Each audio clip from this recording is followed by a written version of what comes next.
Sadashivasamarambham Shankaracharya Asmadacharya Paryantam Vande Guru Paramparam Om Sahana Vavatu Sahana Vunaktu Sahaviryam Karvavahai Tejasvina Vaditamastu Mavidvishavahai Om Shanti Shanti Shanti.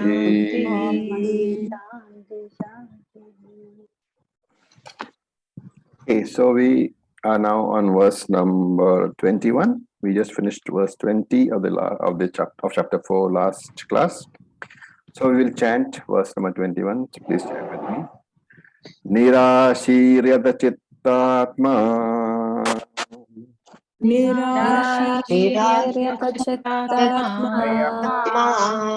yakta sarva parigraha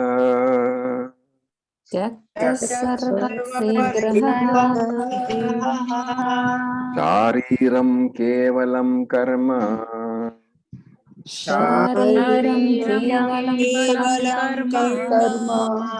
Kurvan apnoti kilbhisham.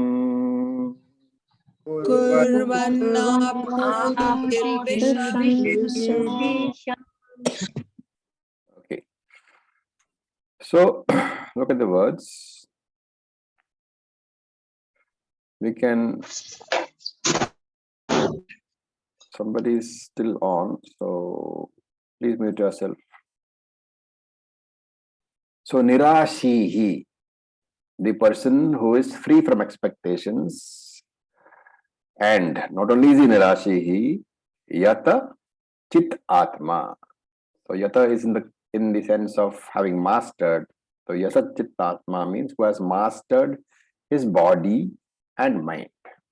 So chitta is the consciousness, the mind over here. Atma is the body. So yata chitta atma, the person who has mastered body and mind, and tyakta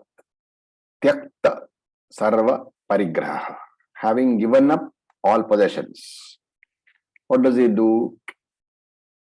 Kurvan karma kevalam. He does only actions. Shariram, that sustains the body. Na apnoti kilbisham. He does not incur any sins. So he's saying the person who has renounced all possessions, who has restrained the body and the mind, and therefore is free from desires. What does he do? He engages in the minimum activity required for the maintenance of the body without attachment, and therefore he does not incur any sin. So who is Krishna talking about? He's talking about a sannyasi jnani. And the word here is parigraha. Normally, the meaning of parigraha is what? Possessions. And if you look at the dictionary, you will find some interesting meanings there.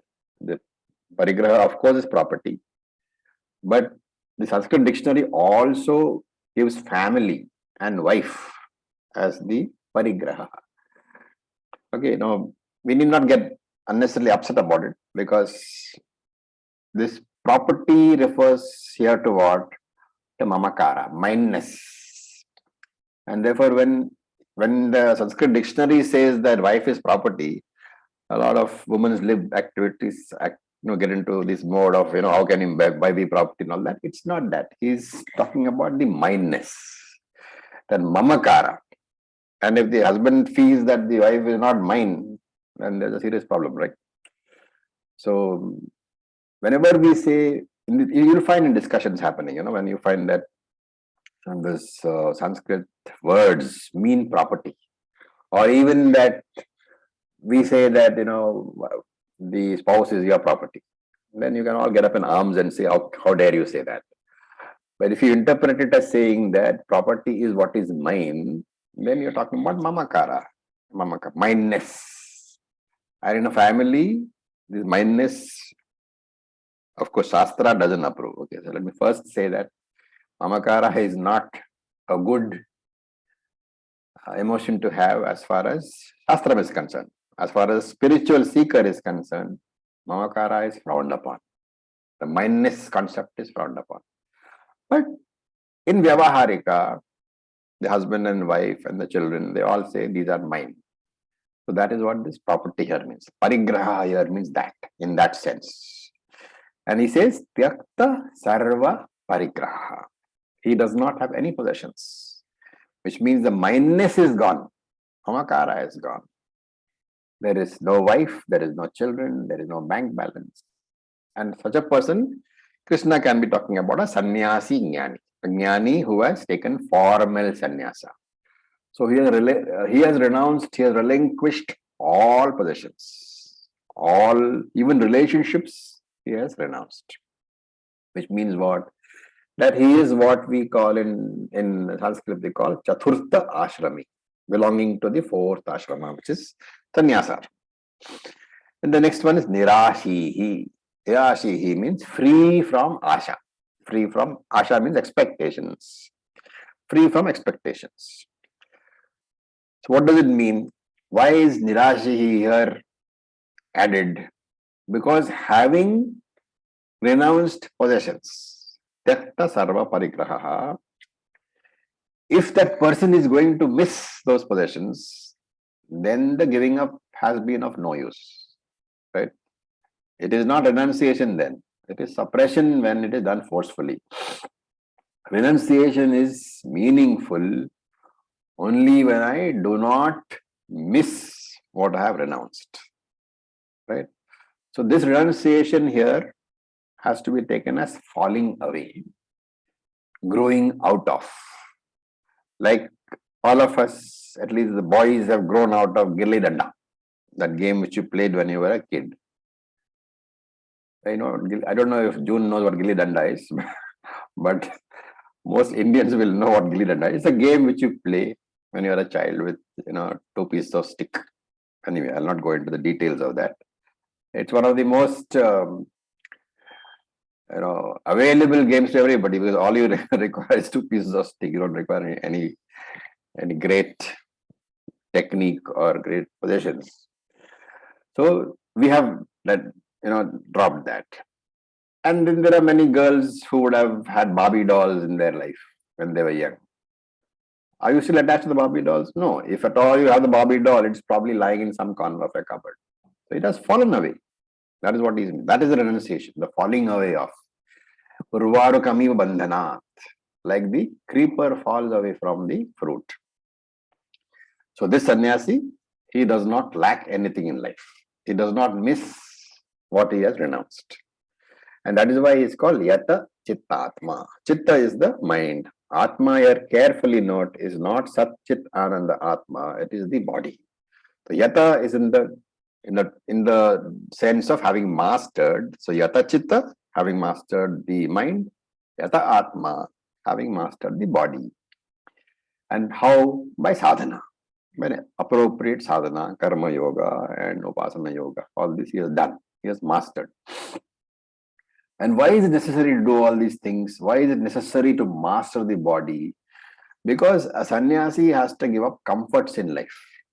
At least in the original scheme of things. Sannyasi is not supposed to have a house or a comfortable AC room. He's supposed to sleep on the floor wherever he is. So he's supposed to have comforts in life. And therefore his body has to be fit to be able to take all those discomforts. And therefore, Yata Atma. Master the body also. And he has to make sure that his mind doesn't get disturbed because comforts are not there. And therefore, Yata Chitta also. Yata Chitta Atma. The one who has to take sannyasa must have physical fitness as well as mental fitness. Both body and mind have been mastered. And then what karma does he do? Shariram kevalam karma. Karma for shariram only. Normally karma is associated with relationships, with responsibilities, right? You have a family, you have to take care of a family, you have to earn for them, you have to bring up your children, you have to make sure your wife is looked after, family is looked after, parents are looked after, children are looked after. All these things are there in a family for a grahastha. And if you're a grahastha, you also have social responsibilities. You might be the chairman of a society, you might be a politician, you might be a teacher. There are so many responsibilities. But sannyasa ashrama in Vedic terminology is supposed to be a civil death, like you are dead to society. So in fact, though it doesn't happen, I have seen sannyasis voting, but the point is civil death means you are not supposed to participate in society. You are not a part of society. That is why it is civil death. You should have no social duties at all, not even voting. Sannyasi should not vote. So it's supposed to be civil death. Why should you not vote? Very simple. When you give a vote, what are you doing? You are making judgments. This person is better than that person. This party is better than that party, right? And therefore, the sannyasi should not have even social duties. Hence, whatever karma he does, he has got only one duty. What is that? Easwara has given me a body. That body will be there until my prarabdha is over. It is not my body, it is Easwara's body.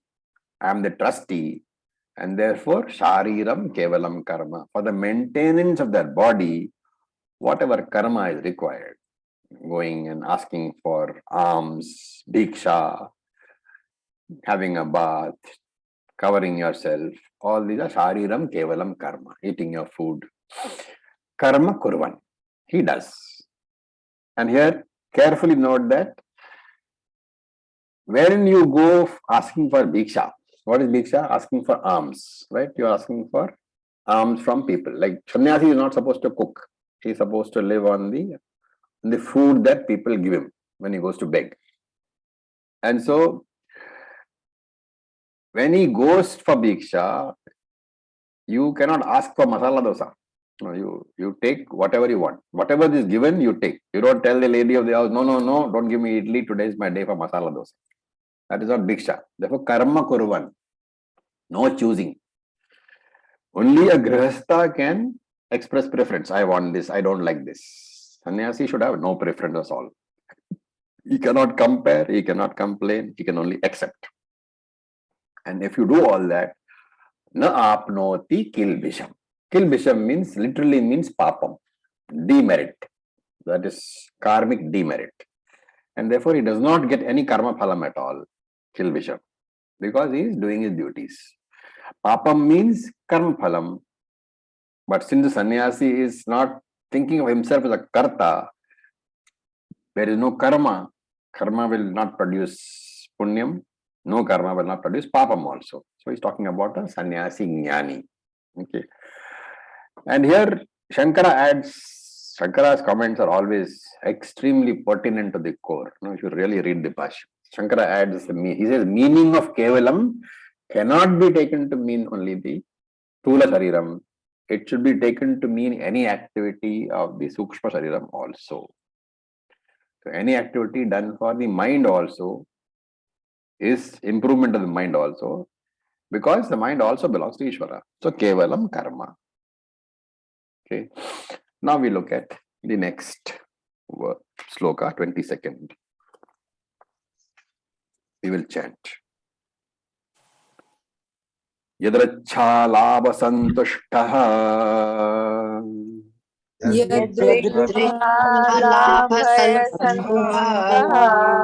Dvandātīto vimatsaraha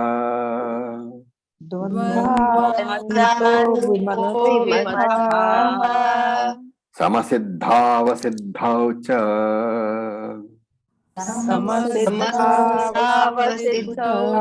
ca Kritvāpi na nibadhyate.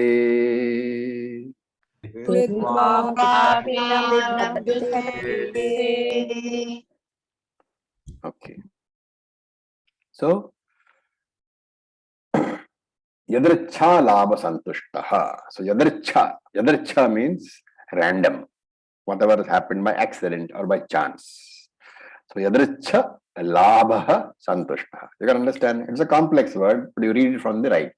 Santushtaha, content with. Yadrichha labha, whatever has been gained by chance. So, you are happy with whatever comes by chance.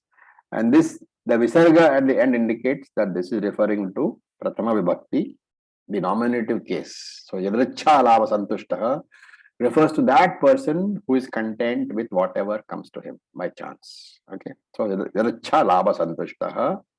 Then dvanda atitaha. He is beyond the opposites. He is not affected by the pair of opposites. Then vimatsaraha. Vimatsaryam. He is free from jealousy. Then samaha. He is even-minded. In what? Siddhaha, asiddhaha. In success, siddhaha, cha asiddhaha. In failure also. And kritva api, doing. So you have to add over here karma. Kritva karma api. Even though he does karma, na nibhadyate, that karma does not bind him at all. Now this verse can be interpreted in two ways, either as referring to the grihastha jnani or as referring to the sannyasi jnani. Either way we can interpret. But Shankara takes this as a description of a sannyasi jnani. And one should not read too much into that, because for Shankara, I told you before also, for Shankara, if you are not a sannyasi, you are not a human being. You are basically one step lower. So for Shankara, sannyasi is everything. And what is the attitude of the sannyasi? He says, yadracha labha santushta. As I said, yadracha means random or by chance or accidental. So he welcomes whatever happens in life as a result of his karma. So that yadracha has to be understood very carefully. The literal meaning is what? By chance. Random. Okay. Now, if you take anything that happens to you as random, what are you violating? Basic law you violated. What is that? Law of karma. Law of karma you violated. And therefore, yadricha is the viewpoint of a non-Vedantic. As a Vedantic student, for you, nothing is yadricha. Okay. The yadricha is basically prarabdha driven. Whatever happens to you in life as a result of your prarabdha is yadricha. That understanding has to be there. Again, I'll repeat, dictionary meaning yadricha is random or accidental. That is the view of an ajnani. As a jnani, as a long-term Vedantic student, you will know that yadricha should mean, in this case, should be taken to mean that whatever has happened to me, which is not expected by me, that is why yadricha. But why it is not expected by me? Because I don't know which part of my karma is fructifying. And that is the only reason why he is calling yadricha. So that which I don't know has happened, I did not expect it, I don't anticipate it. That also I welcome. So I am satisfied with whatever comes as a result of what I am doing. Because again, going by the law of karma, we should remember that, in my life, in our life, events are never really totally under our control. Okay, and if you see all your friends or the people around you, you will know that there are two types of people. Broadly speaking, one person who thinks that he has 100% control of his life, and the other person who says that I have no control at all, 0% control over my life. And what does Vedanta say? Vedanta says both extremes are incorrect. It is not that you have no control over your life. What is the Gita Pramanam for this? Which verse? You should remember. What is the Gita Pramanam which says that no, you have control over your life to some extent? Chapter 3, last verse. No. Anybody? Karmanyevadikaraste ma phaleshu kadachana. Ma karma phala heturbhu. Where is that? Chapter 2, 40. Chapter 2. Yeah. So please, since none of you answered, please note it down. Go and revise the commentary on that. That class which we took on chapter 2, verse 48. Please look at. And there we said that there are two factors which contribute towards my the results of my actions. What are they? The results of our actions can be taken as your future, right? So there are two contributory factors for my future. There are two things. One is my own effort, prayatna, also called agami karma.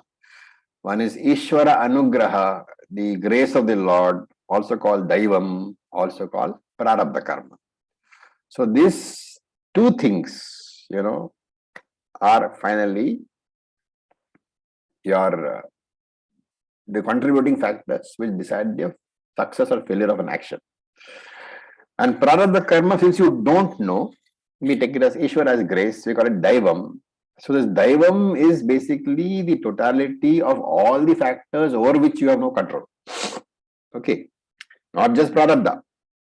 So in the 48th verse, we said that Prarabdha Karma is the second contributing factor.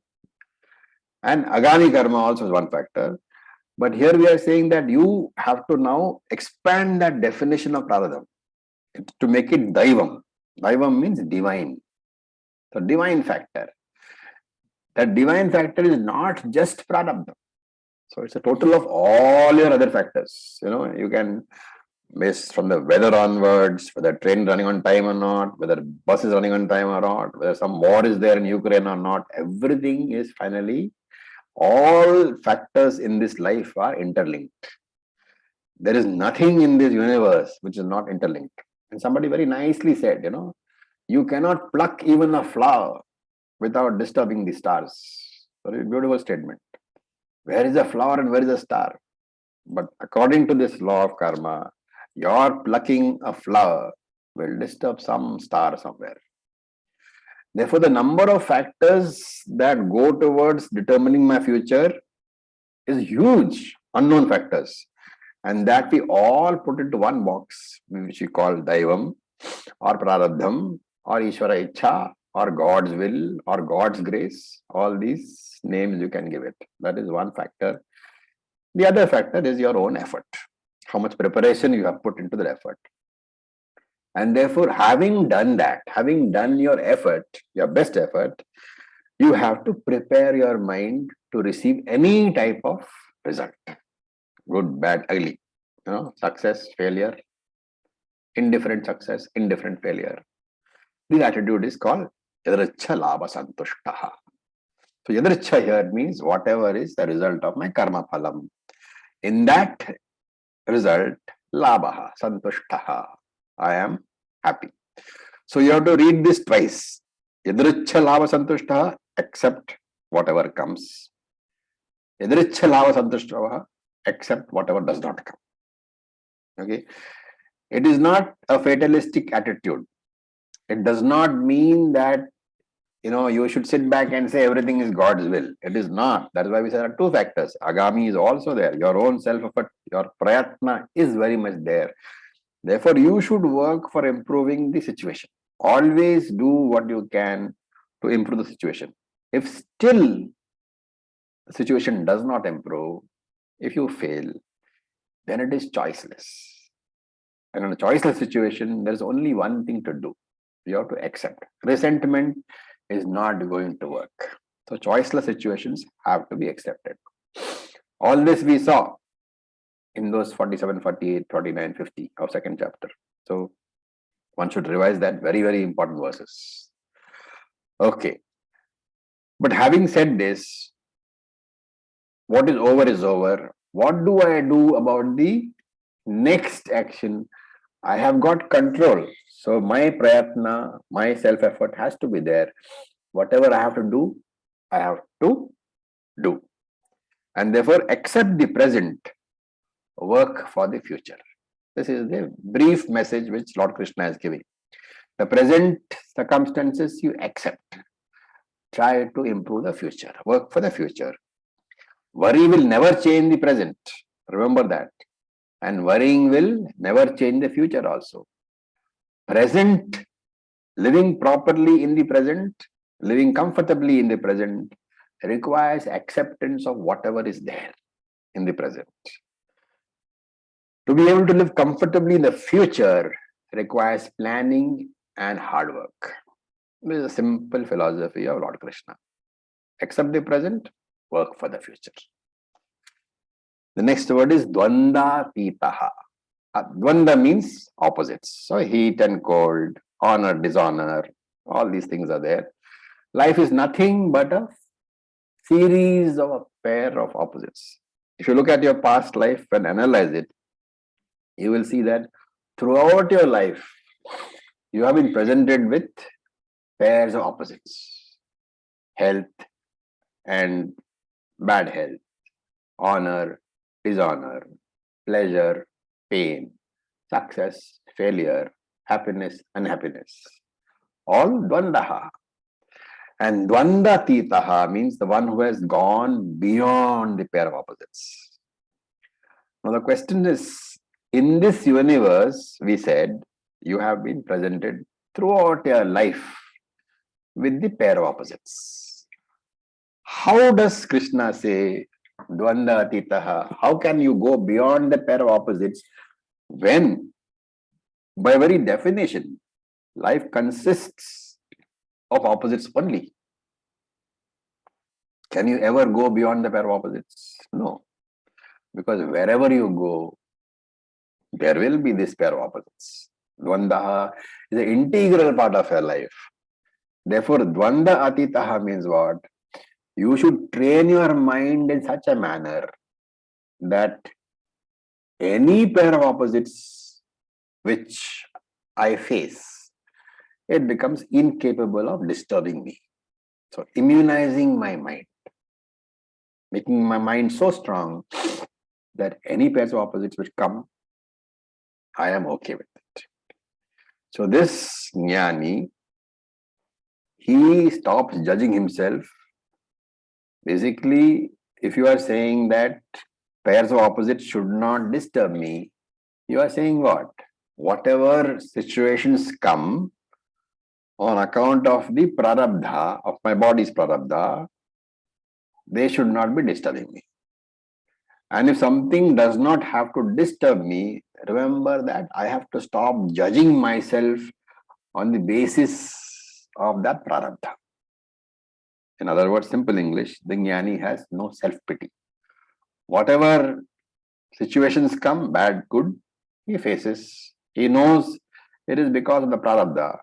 He does not feel sorry for himself. This is called transcending the pair of opposites, dvanda atitaha. Going beyond the pair of opposites means you have accepted that whatever situations I am going to face is because of my prarabdha only. There is nobody to blame, not even the Lord. And furthermore, that situation is not going to change just because I don't like it. And therefore, let me accept it and do whatever is necessary to make the best out of the situation without resentment, without complaining. This is dvanda atitaha. Then the next word is vimatsaraha. So matsaryam is basically jealousy. Vimatsaraha, the one who is not jealous. And here we say that in this world, especially in today's world, we say that competition brings out the best in people. And therefore you should always have competition. Shastram does not favor that. Krishna does not favor that. Krishna is saying that competition may bring out the best in you. Okay, fine. But what will happen? It is going to make you compare yourself with the winner always. If you have not won, somebody has been better than you, then it is going to make you compare yourself with the winner. And therefore you will go into depression, and therefore you will go into jealousy, and therefore it will lead to cheating, and therefore vimatsaraha. This person has gone beyond competition. He has gone beyond jealousy. Competition, says Shastra, may enhance performance. But the best means of enhancing performance is love and cooperation only, not matsaryaha. That is why matsaryam is included in the 6 enemies of the individual. Kama, Krodha, Lobha, Moha, Mada, Matsaryaha. And Jnani is the one who does not have this problem. There is a story, that once upon a time, one person, he went to a new country. And his guide showed him two types of people. So he took him to one room and then took him to another room. Now this country had a problem that the inhabitants of that country, they had some genetic problem because of which they could not bend their hands. The elbows could not bend. The hands were absolutely straight. So when this person took this guest to one of the rooms, he found that everybody there was very frail and almost dying because of bent hands, the inability to bend your hands, they could not eat. You have to bend your hands to eat. And therefore, they all were on the verge of dying. Then he went to another room and found that everybody was healthy. What was the secret? They were feeding each other. They were feeding exactly. They were feeding each other. So performance enhancement is through cooperation, not through jealousy, not through matsarya. So that is the. Now don't ask which country it is because it's just a story. Okay, so just to illustrate. Then samaha siddhaha cha asiddhaha. He faces success and he faces failure without disturbance. His mind is not disturbed. Samaha is the mind, undisturbed mind. And therefore, Vedanta describes success as the capacity to manage failures also. Of course, you can manage successes also. Like you should not be overly, joyous when you're successful. And similarly, you should not be exceedingly depressed if you fail. So according to Vedanta, success is the capacity to face success and failure in life without any disturbance. That is real success. And nobody in life can get 100% success, right? Because there are of course books which say how to always succeed. But those only for giving titles and selling the books. Nobody succeeds 100% in life. And what is the proof? If there was such a method, then why would Krishna not teach that? Krishna didn't teach any method of succeeding 100% in life. He taught Jnanam. And what is the purpose of this Jnanam? It is not to succeed all your life. It is not to succeed at every point in your life. But it is a capacity to face successes and failures without adverse effect to your mind. This is called samasiddhava siddhocha. Such a person is a truly successful person. Right? Kritvapi, he says. The next word is kritvapi. Having done his activity, now kritvapi here can refer to the grahastha, who is extremely active because he has got so many responsibilities. But it can refer to sannyasi also, because sannyasis also are very, very busy nowadays, right? They set up ashrams, they give discourses, so many things. They go abroad and give discourses, so many things to do.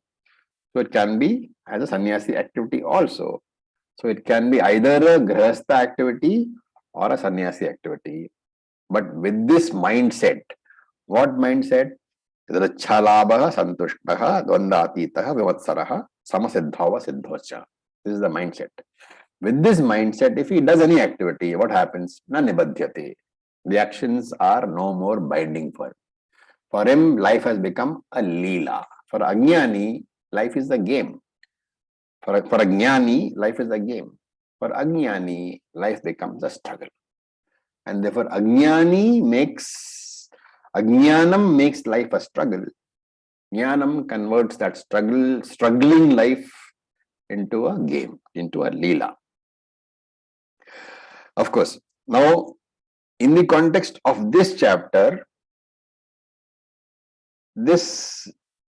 we can take this verse as referring to sannyasi jnani also. Okay. Now, Shankara in his commentary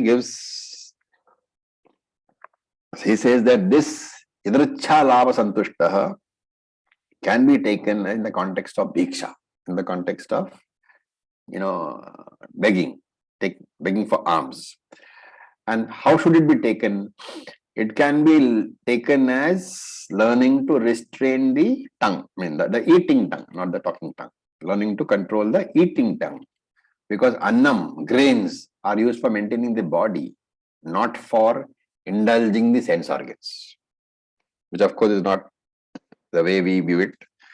For us, food must be very, very tasty. But here, Shankara is saying for a sannyasi, his primary purpose of begging for food is to maintain the body so that he can continue the search for jnanam or continue the nididhyasanam. It's not for indulging sense organs. So that is the way in which yadrichha lava santushtaha has to be understood in the context of sannyasa. And vimatsaraha, which we discussed in such length, Shankara dismisses saying this simply means without comparing to another sannyasi's diksha. Did he get 3 apples while I got only 1? That kind of comparison should not be there. But in the context of a grihastha, yadrichhalava santushtaha is what we said can be taken as making your best effort. Right? Earlier, this jnani, he goes through, this sannyasi goes through without saying I'm exhausting my prarabdha. For a sannyasi, it is different.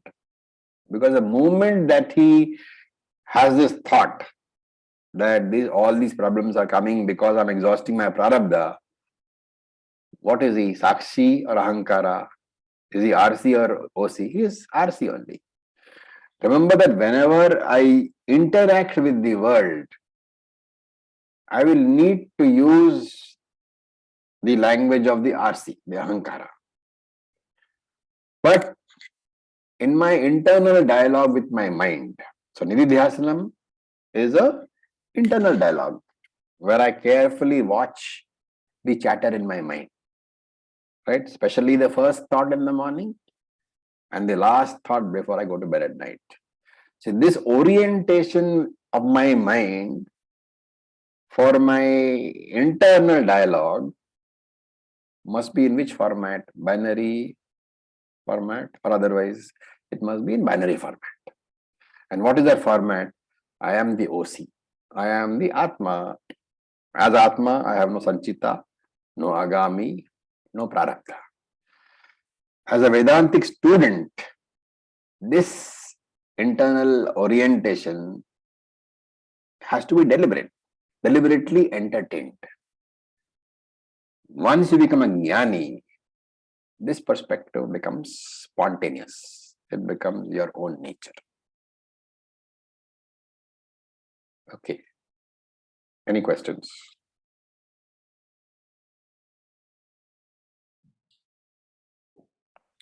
Acharya.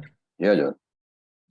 Okay. So we in all the classes, like one of the aspects that you always mention us is to like talking about the importance that as agrihastas we can achieve moksha. Yes, of course.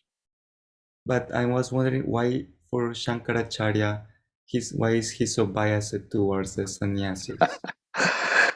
Shankara is accepted actually. Shankara is, for him, sannyasi means, see the thing is that sannyasa leaves you with no responsibilities at all, excepting going for jnanam. That is the fastest way to achieve moksha. So for him, that is the only way. But he does say in many texts that if it is not possible somehow to take sannyasa, then this is the thing. So, for example, for the majority of people over here, sannyasa is not a feasible option, right? Why? Because you have wife, you have children, and if not at all that, you have parents who are old and who need you to look after them. So all these are, restraints which your prarabdha has brought you. And if a prarabdha has brought you, let us say, old and ill parents or parents needing your emotional support, what sort of sannyasi would be if you say, no, I'm not interested? A man who cannot take care of responsibilities. So, sannyasa is possible for those people whose prarabdha is so good that, your parents tell you, get out of my house. You say, okay, fine. that is okay. Or your wife tells you, go away, it's best that you don't come into my house. And you say, okay, fine. But you can't break those. In fact, that's why traditionally, when you take sannyasa in India, you can't just go to your guru and say, I want sannyasa. The guru will tell you who are the guys in your life. Parents, wife and children. So if you got parents and no, I got no wife, your parents have to come for the ceremony and give their permission to take sannyas. If you've got wife and children, parents and wife and children, all have to say, okay, fine, we have no problem with him taking sannyasa. That is why there's a great story of Shankara, no? You know the story, right? Shankara wanted to take sannyasa, but his mother was not willing. And then one day Shankara was bathing in the river. And when he was bathing in the river, the crocodile cut out of his leg and just wouldn't let go. And then everybody started wailing and his mother started wailing. And then finally Shankara told the mother that, look, mother, the only way this crocodile will let go of my leg is if you permit me to take sannyas. So the story goes that Shankara's mother said, okay, fine, my son, to save your life, I permit you. And promptly the crocodile went away. True or not, it illustrates what is the factual position obtaining, that the parents have to give consent. In fact, this particular place where he took sannyasa, it's there in Kaladi, his birthplace. There is a ghat which is named Crocodile Ghat. I mean, of course, could be a story only. I'm just saying. Thank you.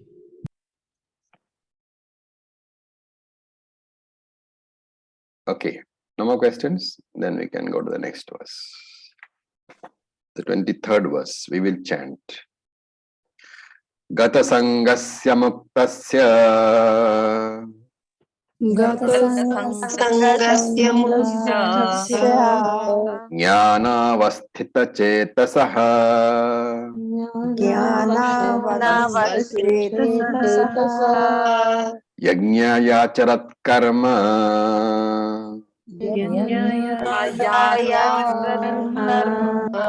samagram praviliyate.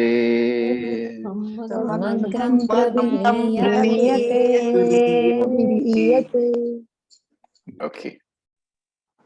So, gata sangasya muktasya, the karma of that person, gata sangasya, who is free from attachment. Sangam means attachment. Gata means go. Gata sangasya means from the person whom attachment has gone. So karma gata sangasya, that person from whom attachment has gone, which means who is free of attachment. The karma of that person. So gata sangasya is a adjective for that person, and another adjective, muktasya, the person who is free from bondage, from samsara, who is liberated. And the third adjective is jnanavasthita chetasaha. Chetasaha is the mind or the buddhi. Jnana avasthitaha means which resides in jnanam. And therefore, jnana avasthita chetasaha, a mind which is rooted, which is committed to atma jnanam. So three adjectives: that person who is free from attachment, gata sangasya, who is muktasya, liberated, whose mind is, he is liberated because jnana avasthita chetasaha, his mind is always abiding in self-knowledge. That person's karma, acharataha, who performs that karma, yajñaya, as a daily worship. What happens to that karma? Karma samagram praviliyate. That karma is totally resolved. So that person who is gata sangasya muktasya jnanavasthita chetasaha, that person, acharataha karma, who has performed karma as a yajna, as a daily puja, for him that karma is totally resolved. It does not bind him at all. So now Krishna is describing the grahastha jnani in this verse and the next one. 24th verse is also grahastha jnani. All these verses are important because many people wonder, especially those who do not analyze the words of the Shastram very clearly, but they take it as its face value. They wonder that how is it possible for a person who is not a sannyasi to become Jivan Muktaha. They have the idea that only those who are sannyasis can get liberation. And therefore Krishna says that this sannyasa is not a must. Inner sannyasa, inner detachment is a must. But physical renunciation, the formal sannyasa of wearing robes, saffron robe, is not a must. Shankara says, and Shankara himself says this, normally for getting jnanam, you should enter grahastha, get chitta shuddhi, and then become a sannyasi. Okay, this is the normal thing. And in his commentary, Shankara says this, that if you desire moksha, first you should enter grahastha. As a grahastha, you have karma yoga, upasana yoga. Because of that, you address mala and vikshepa. And that combination of both, when they are removed, your mind is called chitta shuddhi. And therefore, enter grahastha, get chitta shuddhi, then you are eligible for jnanam. So drop grahastha, become a sannyasi. This is the normal path, normal course indicated by Shankara. But in his commentary, he himself says, in commentary on this verse, he himself says, Kutaschin nimittat, because of some reason. Kutaschin nimittat, because of some reason, tad asambhave sati, that becomes impossible. See, Shankara himself is admitting that according to him, the favored, and June, this is answer to your question. According to him, he says the normal, the favored, the recommended course is come to Grahastha, get Chitta Shuddhi, come to Jnanam through sannyasa. But Kutaschin nimittat tad asambhave sati. If for some reason that is not possible. What some reason? Prarabdha driven reason. That is what I was telling you. Parents, unwell spouse, unwell children. You cannot turn your back on them and enter sannyasa. Then Shankara says that person should continue in Grahastha Ashrama and fulfill his duties. He has to look after his spouse. He has to look after his children. He has to look after his parents. But with no detachment. With no mamakara, katasangasya. This Grahastha Jnani has given up attachment to things. He does not claim anything as his own. And as discussed earlier, everything belongs to Ishvara alone. Even my body is a gift from Ishvara for my temporary use. And therefore, I will contribute to the maintenance of the body. I will contribute to my growth also. At the same time, I will contribute towards the growth of others also. And once I develop this detachment, remember everything which is around me. I take nothing as belonging to me. I am the trustee of everything that I see. Everything belongs to the Lord only. The greatest relief there is that nothing belongs to me. I am free from tension. I am free from anxiety. Anayasaha. There is no tension. There is no anxiety. I do not worry what will happen to me tomorrow. I do not worry what will happen to my family tomorrow. I will do whatever I have to do. But at the back of my mind, I have surrendered to the Lord. So the same Lord who brought my wife and children into this life, that same Lord will take care of them. I will, of course, do my part. Remember, only if you are able to get the attitude, will you be able to grow old gracefully. And those who don't have the attitude, that is why they poke their nose into the lives of others all the time.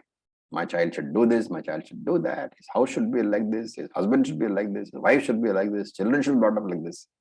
It is not your business. You have no business saying all that. And therefore, muktasya, freedom from anxiety, freedom from tension, freedom from insecurity. This is basically moksha. The world will tell you that, aha, you are exhausting your prarabdha. But you will tell yourself. You need not tell the world, right? You will tell yourself, I have no sanchita, I have no agami, I have no prarabdha at all. Why? Because I am the OC. How can I have any of these things? All these things belong to the Anatma alone, the RM alone, the RC alone. You don't have to go and tell this to others. Especially among the older people, you go down to a walk in the garden, your friend will tell you, oh, life is terrible, life is terrible, life is terrible. So horrible everybody is. You don't have to go and give them a lecture on Vedanta. No. You just say, I agree immediately. Yes, life is terrible.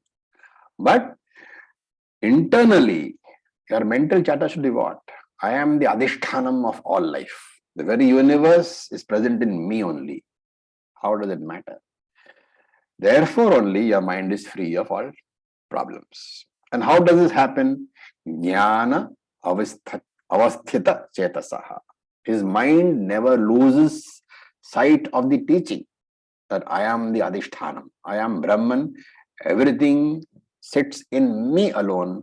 The whole world is Anatma. The body has come from this Anatma world. The body will go back to the Anatma world. The Anatma world, it resides in me. I am the very substance in which the entire universe resides. How do I claim this body as I or mine? Yes, the body is available for my use, but only temporarily. And therefore, Jnana avasthita chetasaha is the only means of getting detachment. Never forgetting the teaching that you are not the world or the body, but everything resides in you. And with this understanding, what do?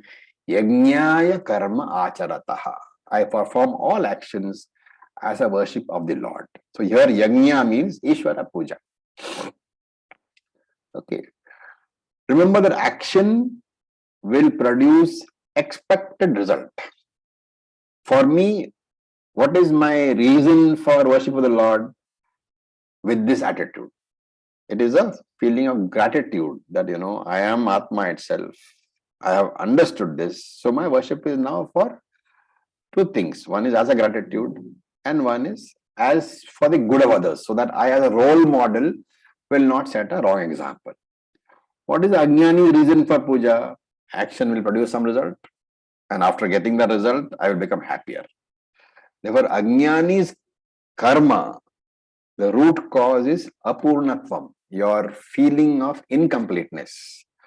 But Jnani's karma, Jnani is complete. So for him, the karma is not driven by any desire, it is driven by the purnatvam itself. He works out of his happiness. The Jnani performs actions arising out of happiness, not for happiness. And when he does that, what happens? Samagram karma praviliyate. All this karma, they get dissolved. His actions do not produce punyam or papam, like the roasted seed. So at the level of karma, he hands over the Pancha Anatma to Ishvara. So Pancha Anatma is two things. Pancha Anatma means 5 Anatmas. All of us have a relationship with 5 Anatmas. We saw that in a class earlier. What are the 5 Anatmas?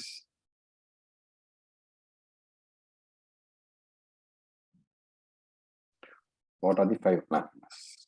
2 Ahankara related and 3 Mamakara. 2 are Ahankara related and 3 are body mind. Yes, Mamakara related. So body mind is Ahankara related, and Mamakara related is what? Profession, relationships, possessions.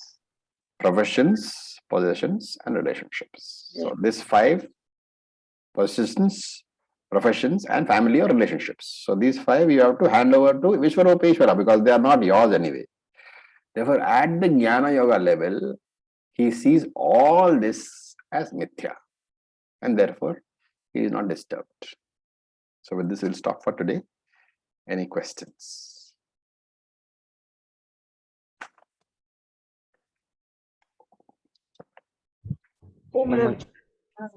So the last verse, you talked that this indicates Grihastha Sannyasi. So which part of this says that this is Grihastha Sannyasi, and the previous one, this is this is in the Vasan, I mean, in where it is being elaborated, or Karma. it is indicated? The moment he says karma samagram pravilyate, what does karma mean? Who does karma? So here, assuming that action will be done or karma will be done by grihasthas only, not. You remember that whenever in this what do you call in this language in Shastra, karma is used. We are talking about Vaidika karma. We are not talking about brushing your teeth. We are talking about Vaidika karma. Okay. Vaidika karma is renounced by sannyasis. How? Okay. Because they throw away the sacred thread. The sacred thread is what gives you the right to do Vaidika karma. Unless you remember that, you will always have this confusion. Does sannyasi do no karma? Sannyasi does no karma. But that is Vaidika karma. Sannyasi will of course brush his teeth, but that is not what we are talking about. Okay. Thank you so much. Om Raviji, then the word Kritvapi in the previous verse, whom does that apply to? Because it says non-binding karma, non-binding karmas. Whatever he does, all his actions, they don't bind him. And that is why they are not Vaidika karma, because Vaidika karma is done for the purpose of generating papam and punyam. Right. Okay. So this is about a sannyasi jnani. This verse is 22nd is sannyasi jnani. I told you it can also be taken as non-sannyasi jnani. We discussed that also in great detail. Right. Shankara takes it as sannyasi jnani, but there is no reason why it cannot be taken as not as a grahastha jnani. Okay, so don't get confused with that. But here, 23rd is specifically, because of the use of the word karma, meaning Vaidika karma, it is specifically grahastha. Thank you. And Shankara himself writes in his commentary that this is grahastha. Om Acharya? Yes, John. I have a question related to the verses 16 and 17. Is it okay? Yeah, go ahead. 16, okay. When we were in class, you were very you made a lot of emphasis in translating akarma as actionlessness instead of non-action. Yeah. So, but for me, it was not clear why it's so important to take it as actionlessness. Could you please elaborate more on this? What's the difference in actionlessness and non-action? Non-action is not doing anything. Actionlessness is not having the attitude of doing anything. What we call in Sanskrit, kartritvam, the doership. If you don't have doership, whatever you are doing is actionless. Okay, thank you. You remember, it is doership which distinguishes between the person who is free and the person who is not. It doesn't mean that Jivan Mukta doesn't brush his teeth. But for him, the teeth are being brushed for the sake of the body, not by the Atma. Ravi sir, Hari Om. Haji. Sir, like we just discussed, right? Mamakara in terms of professionalism. So when your job demands a certain amount of authority, and you know that you're doing it just for the sake of the job, because not everybody is committed so much towards, some people, they do act lazy. Some people, they do find reasons or excuses not to work up to the standards that's been set. So in that way, if you're doing it just for the sake of job, because that's your dharma, is it acceptable? No. Tell me why. No. Not acceptable. So, for example, if I have a team who is not working, I should not be disturbed about it. There are two parts of it. One is you should not be disturbed about it to the extent that your peace is disturbed. Yeah, of course. The second part is, what is your job? I have to make sure that the things are done. Yeah. So whatever is required to be done, you do. If you have to fire them, you fire them. If you have to yell at them, you yell at them. Providing the FIR is not disturbed, there is no problem there. Yeah, sometimes I actually keep myself like Arjuna, that I don't have to be attached to it because it is required. See, if you are not doing your job, you are failing in your duty. Okay, so that you have to do to the best of your ability. Yes. But you should not get attached. So that is the whole purpose of the Arjuna episode. You kill, but do not be attached that I am killing. Yes. Thank you so much. So can we say that you can compare your actions, but not your results? No, I don't understand what that means. Like in this materialistic world, you can compare your actions. Like if you have to achieve something, you can model someone, but you cannot, expect the same result. Obviously, because your the input for the result is not just the action, no, it is a So prarabdha that's what also. Yes, If you do exactly the same action in exactly the same manner as somebody else does, you may not get exactly the same result. So that we can say, right? We can safely say this. Say it to whom is the question. Don't go around giving that lecture to anybody else. Okay. Keep it for yourself. Vedanta is for self-consumption, not for going around and telling people. If you tell people all these things, they'll lock you up in a mental asylum. Okay, that's very simple. If you don't want that happening, keep it all to yourself. Yes, Lata. Acharya ji. So basically, when a person wants to go ahead and take sannyasa, it should come naturally, right? It's not that because he doesn't have any responsibilities or no family to take care and things like that, doesn't mean that he has to take sannyasa. No, doesn't mean. You have to feel the need for that sannyasa. In the sense, I need to. Sannyasa is basically only two ways. One is you do take the sannyasa for studying, exclusive time for study, and one is post-study you need sannyasa for nididhyasana. So vidhivat sannyasa and vidvat sannyasa. Vivadisha sannyasa and vidvat sannyasa. We talked about it. Vivadisha sannyasa is when you are taking sannyasa for completing a studies of Veda. Vidvat sannyasa is you have got the jnanam already and now you are taking it for nididhyasana purposes. Without that jnanam element there, sannyasa is running away from life. Okay, got it. But if you have responsibilities in samsara life, then ideally it is not advisable to take sannyasa. No, it is not. It is not.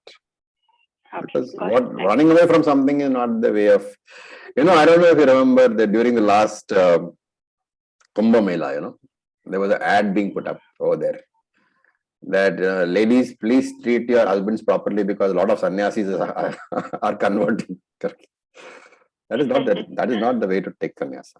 Sannyasa, you can't run away. You take sannyasa because you feel the need for jnanam alone. Okay. Thank you. Okay, so with this we'll stop. Thank you for your patience. Any other questions, please put in the group and I will answer it. Om Purnamadav Purnamidam Purnat Purnamudachyate Purnasya Purnamadaya Purnam Eva Vashyate. Om Shanti Shanti Shanti. Thank you, Ji. Om Tat Sat, Om Namah Shivaya. Thank you for your patience. Thank you, Acharya ji. Om. Thank you, Om.